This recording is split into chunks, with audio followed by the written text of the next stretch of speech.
What's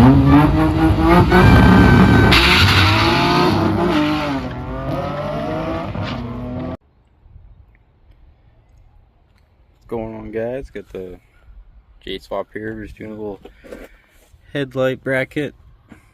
As you can see, the rod support here is missing, so just here what I'm doing poles just like always flopping around. I'm sure I'm annoying other drivers, so I just welded on this little bracket onto the rod support down here.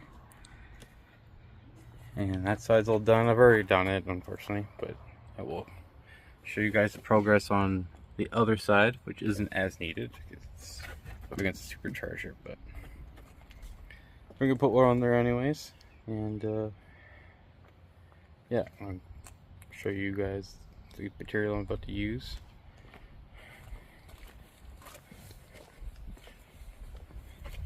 It's actually the remainder of the rod support that I've cut out in order to fit the radiator that's in there right now. I got it marked out with a pencil.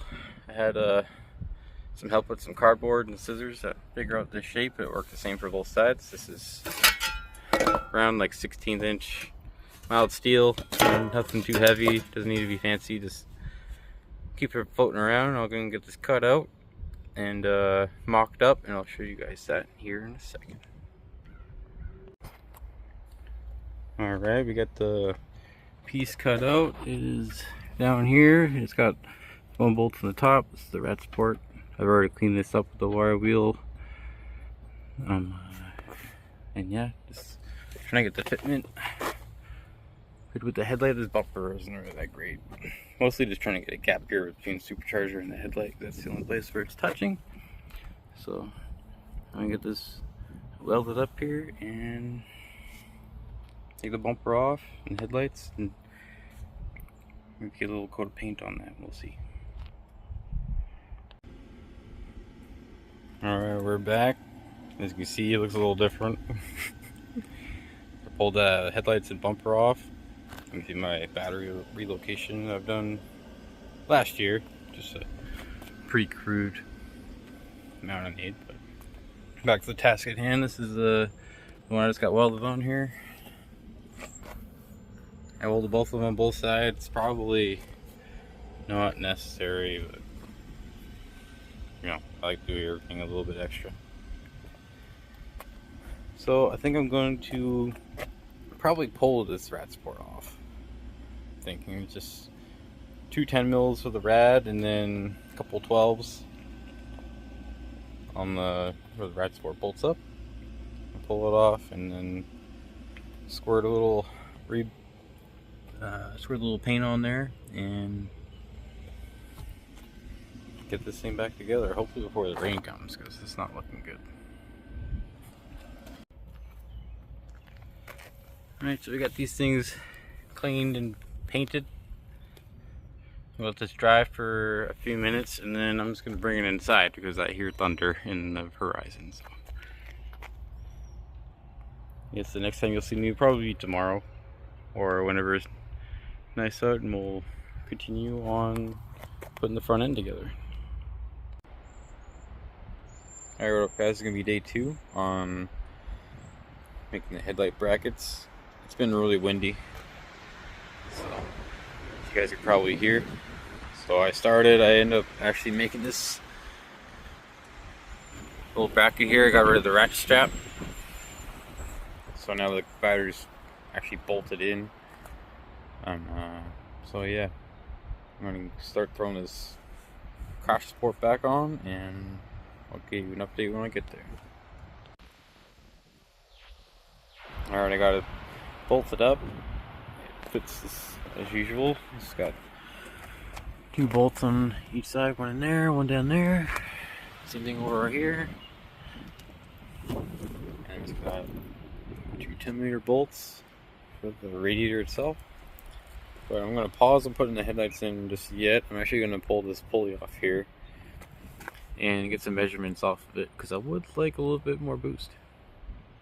So I'll show you how to measure the offset. That's all I really need to do to figure out what I need.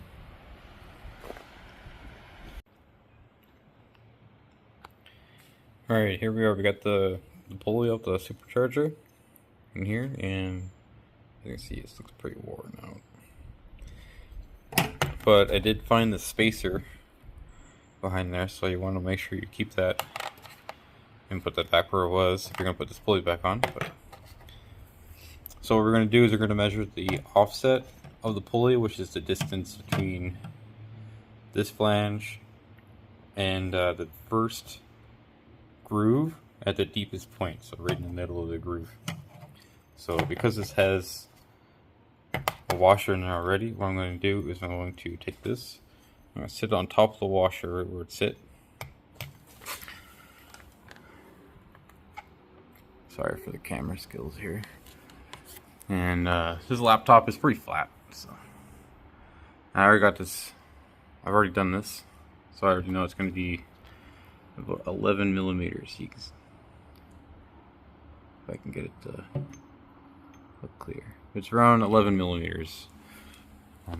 So your setup may be different or not. So what I'm going to do is I'm actually going to send out some emails and try to get either a custom pulley made or maybe something off the shelf that I can use.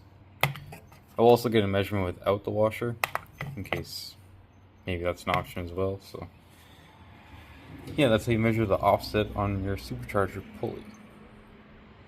So hopefully I would like to bring this down to around like a 2.8 inches. This is around 3.2. Alright, 3 psi. I would like to see closer to like 5 to 8 would be awesome. So I'm gonna get this bolted back up. It's Loctite. Make sure you Loctite your nuts in these things, and probably get the headlights in. I'll see you when the headlights are in, probably. Alright, so it's got it all back together now. We got both brackets in here. She's all nice and tight. There's no movement. You know, there's a little bit of gap there. Super solid now, so now it's got bolts all the way around it. We got the pulley back on here. We got some Loctite on that. And yeah, she's been doing mint. We got the axle in here. So we got the new 500 horsepower insane shaft on this side. It's got the insane shaft 1000 horsepower on the other. And yeah, we're gonna do some more steering upgrades. You got a different rack and inner outer tie rods for it, so it's gonna be what I'm doing next. So stay tuned and check out that video when it comes out. Thanks.